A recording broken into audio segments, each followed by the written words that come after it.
شروع اللہ کا نام لے کر جو بڑا مہربان نہایت رحم والا ہے۔ اے پیغمبر صلی اللہ علیہ وآلہ وسلم، اپنے پروردگار عالی شان کے نام کی تسبیح کرو، جس نے انسان کو بنایا، پھر اس کے اعضاء کو درست کیا، اور جس نے اس کا اندازہ ٹھہرایا، پھر اس کو رستہ بتایا، اور جس نے چارہ اگایا، پھر اس کو سیاہ رنگ کا کوڑا کر دیا۔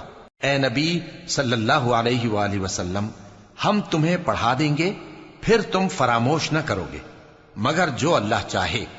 وہ کھلی بات کو بھی جانتا ہے اور چھپی کو بھی، اور ہم تم کو آسان طریقے کی توفیق دیں گے، سو جہاں تک نصیحت کے نافع ہونے کی امید ہو نصیحت کرتے رہو۔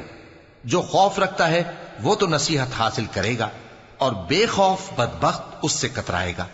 جو بڑی تیز آگ میں داخل ہوگا، پھر وہاں نہ مرے گا اور نہ جیے گا۔ بے شک وہ مراد کو پہنچ گیا جو پاک ہوا، اور اپنے پروردگار کا نام لیتا رہا اور نماز پڑھتا رہا۔ بات یہ ہے کہ تم لوگ تو دنیا کی زندگی کو ترجیح دیتے ہو، حالانکہ آخرت بہت بہتر اور ہمیشہ باقی رہنے والی ہے۔ یہی بات پہلے صحیفوں میں بھی درج ہے، یعنی ابراہیم اور موسیٰ کے صحیفوں میں۔